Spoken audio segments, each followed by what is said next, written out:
Hi, I wanted to make a video comparing the torque settings of the clutches on the various interchangeable chuck drivers that I have. I've ended up with multiple interchangeable 12-volt drivers in the course of making my accessory, the chuck rack. But this video is not about the chuck rack. It's about how much increment of torque you get with these drills with each click of the clutch. The reason being that they are promoted to be used for installation for cabinet makers, other people perhaps, putting in small screws with the, sensitivity to how much they're driven. And I've noticed when using the Milwaukee installation driver that even on the highest setting, it goes from 1, there's a 2 there, but there's a click before the 2, to 16. I've noticed even on 16 that the clutch breaks away fairly easily. I was doing a job around the house where I was putting up a drywall patch, and I noticed I couldn't even dimple the drywall surface with this drill with the clutch set to 16. So that's a very light touch on the clutch before it breaks away, that it can't even dimple the drywall surface with a drywall screw. So as opposed to my other drill, which I had prior to any of the interchangeable chucks. This is the Makita 18-volt Sub-Compact. Not the most powerful drill out there, but of course that'll bury a screw into hardwood without a thought. So I want to do a little comparison by driving screws on various chuck settings and see how far the different drills will drive them, to give us a sense of how sensitive the increment of the clutch is. This isn't a test of the strength of the drill. It isn't a test of the batteries. None of those factors matter. All that matters is at what level of resistance the chuck will break away on the various settings. I have a piece of oak here. This was a piece of pallet wood. I think it's from North America. It came on a HVAC unit that was made in America. So I think this is a piece of American oak. I'm going to try to drive pairs of screws in relatively close to one another. So, of course, there's some variation in the density of the wood, but I'll try to put them, relatively close by. So we can at least assume that they're going into similarly dense wood. So I'm going to start it out by putting on the lightest chuck setting just to start the screw. So this is the Milwaukee. It's got a 2 amp hour battery. Again, it doesn't really matter. And here we go.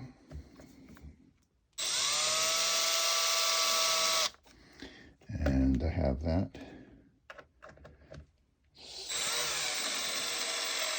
I'm going to put purchase here. Okay, now it's bit in a little bit, and it's already clicking. Okay, so that's our Milwaukee. Put a little MI for that, and we'll drive one nearby for the Makita. I'm going to put this on also on the lowest setting, which is 1.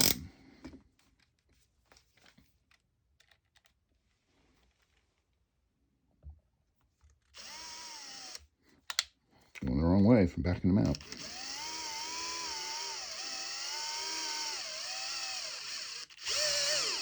Okay, we got some purchase here.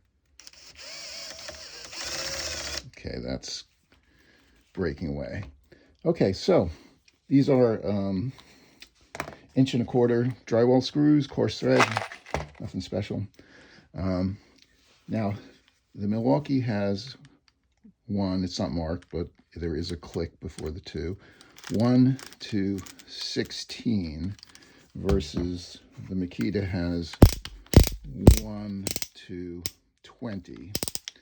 So what we're going to do is we're going to look at it by clicks first, and at the end we'll see what going to the end, what difference it makes. So I'm not going to go to each click. So from 1, we're going to go quarter way there. So we're going to go to 4. Go to 4, 8, 12, and 16.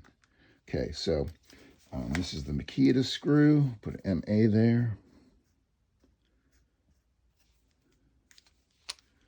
And we'll drive this Milwaukee screw in a little bit further. Just turned it a couple of times and it broke away. We're going to move the Makita up to 4, and we'll see what goes on there. Okay, it only just went a couple more turns as well.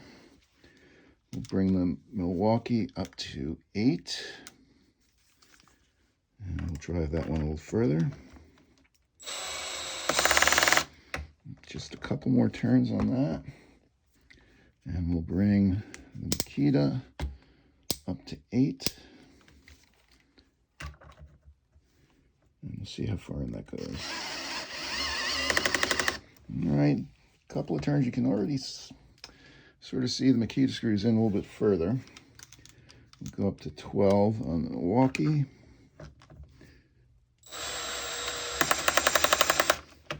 Broke away.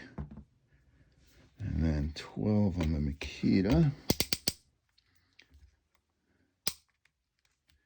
13. There's 2 clicks between each number. So that one right above 11 is 12.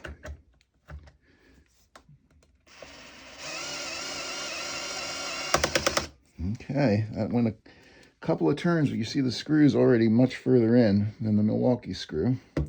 So we're going to bring the Milwaukee up to 16, which is its highest torque setting before you progress to drill clutch deactivated. Okay, so 16 on the Milwaukee.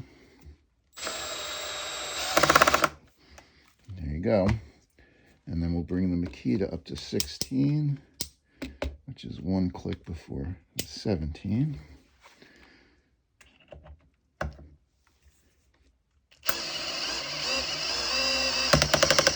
Okay, so the Makita is almost seated there. I'm not sure how well you can see that on the video.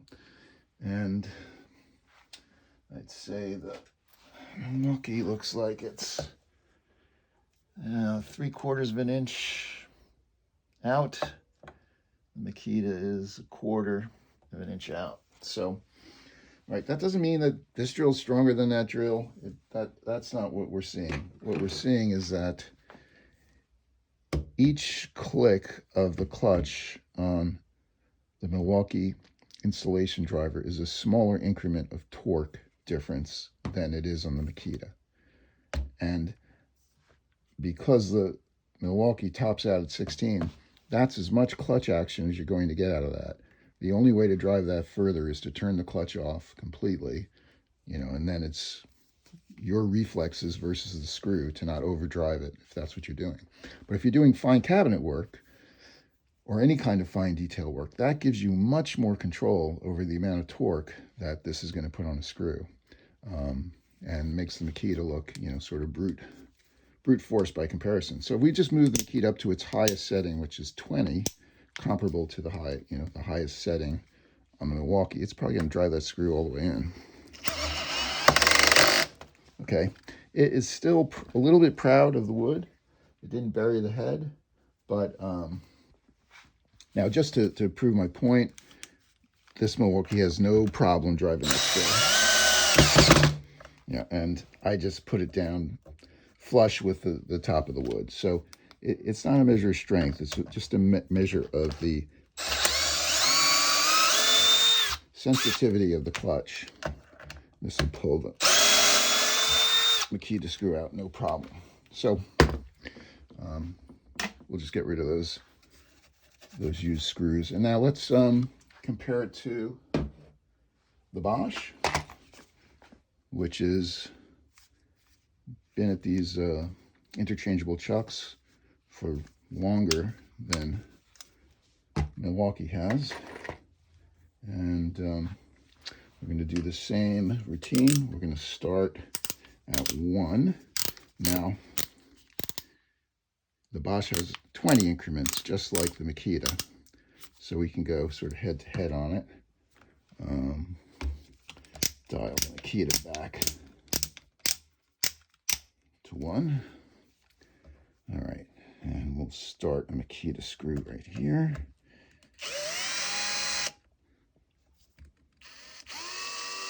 It's going to spin a bit till it bites. There, it's clicking. Okay, that's our Makita. I'm going to use the Makita as a standard of comparison here. Now the Bosch is set on 1. They're both set to the first gear. Here we go. Okay. Put a B for that. All right. Now, because they both have 20, we're going to use 5. We'll go 5, 10, 15, 20. So this is 5 on the Makita.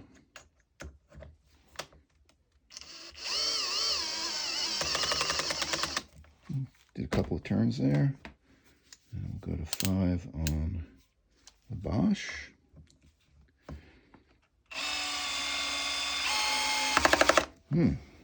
It's actually driven in a little further than the Makita. Interesting. Now we'll go to 10 on the Makita.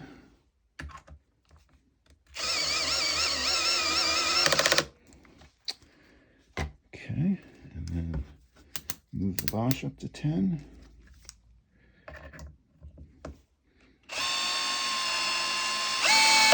Whoa, that drove it down very far.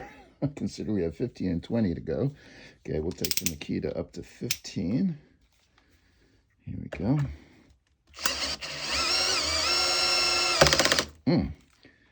Almost flush. It's about 1/8 to 1/4 inch out. Take the Bosch up to 15.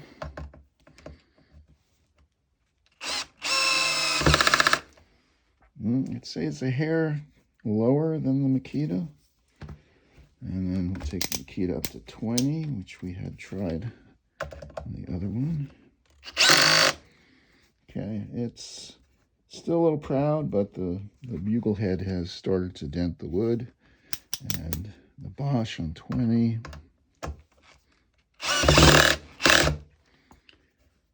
It's a little further in than the Makita, I'd say. So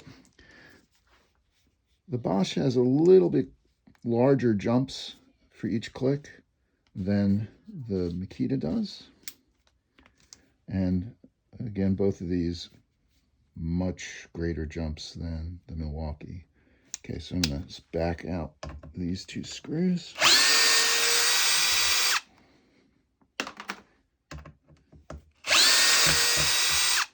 Okay. All right, thank you, Mr. Bosch. Now, let's look at the DeWalt. It only has 15 increments, which is more similar to the Milwaukee. It's funny, it seems like you can access the drilling setting from both directions, which is unusual, but we're going to start on 1. Okay. Let's put the Makita back to 1. And we'll get a screw started here.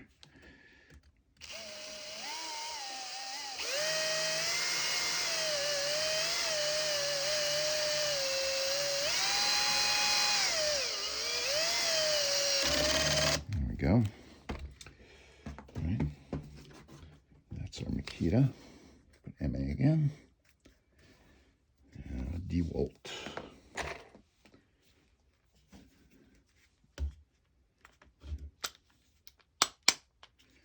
Okay, it's set to 1.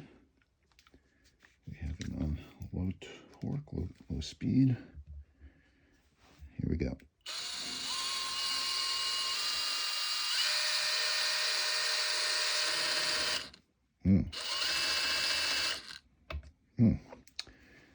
That seemed very light. Should be interesting. Okay, so there's 15, so we're going to go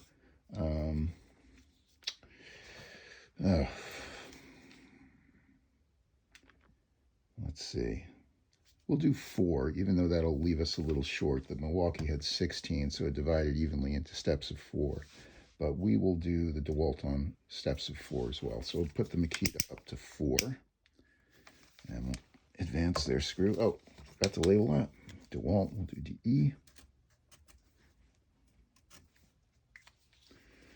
All right. The Makita on 4 again. Okay. Now we'll move the DeWalt up to 4. Here we go.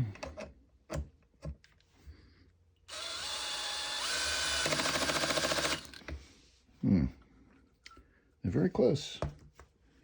Okay. Take the Makita up to 8. I'm a little quick on that, but clutch jumped in. Take the DeWalt up to 8.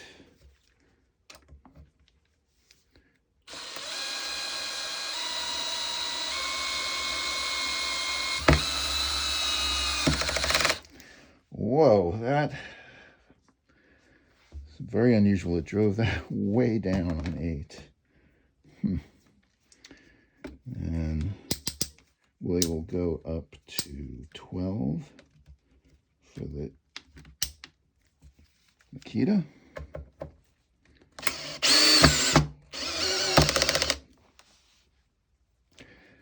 That is about 1/8 to 1/4 out of the wood, and the DeWalt's in about the same place on 12, so I'm moving it up to 12 now. We'll see what happens. It's going to bottom this screw out, I think. Yeah, it just snugged it down. It's not completely flush. But it's a little further down than the Makita for sure. So take the Makita up to 15. See where that puts it. Yeah, I turned it like probably 3/4 of a turn. We put this DeWalt up to 15. And I've got a little bit of sawdust in the Phillips head there. Sorry about that. Let's drive right through it.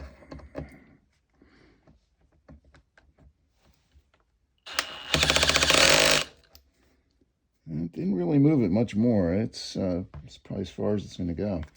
So, to me, that looks like the DeWalt had the greatest increments, and at least on the upper end, it took a huge leap. On that 8, there was a lot of more torque on setting 8 than there was on the Makita. So that's interesting. The DeWalt has probably the coarsest torque settings on its clutch so far. Just back these out and get rid of them.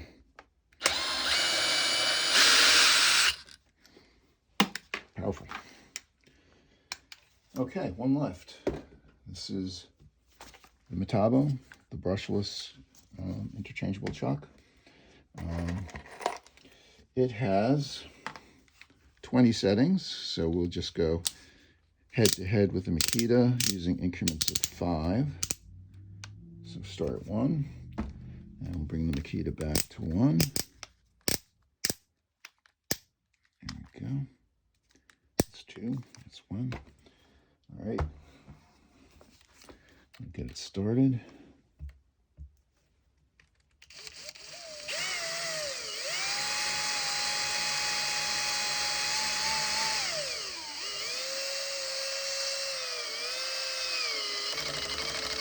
Okay. Here's our MA. Metabo. Set to 1. Driving.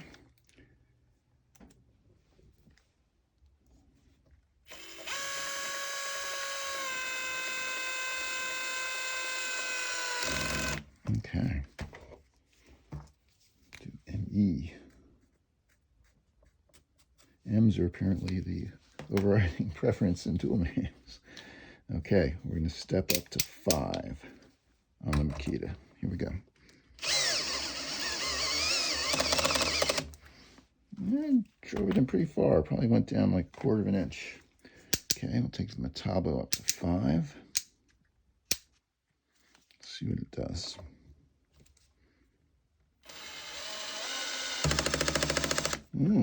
Broke away much sooner than the Makita. Okay, we'll take the Makita up to 10.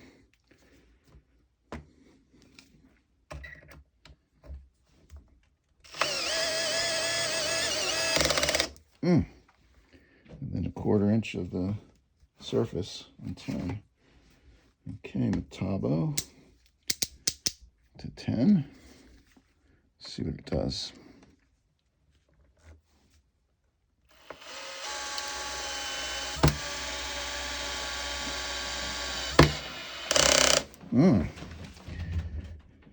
Huge leap forward, a lot like the DeWalt. That went, I'd say it's even a little bit lower than the Makita.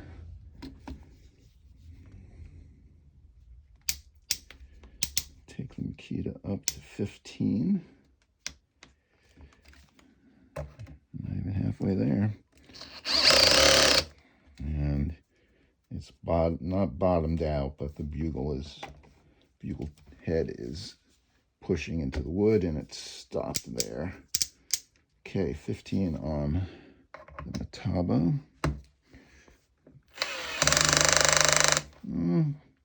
Just turned it a little bit more, and maybe a little bit further in than the Makita. We'll go up to 20.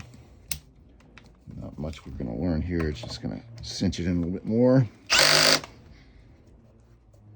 Not quite flush. Take the Metabo up to 20.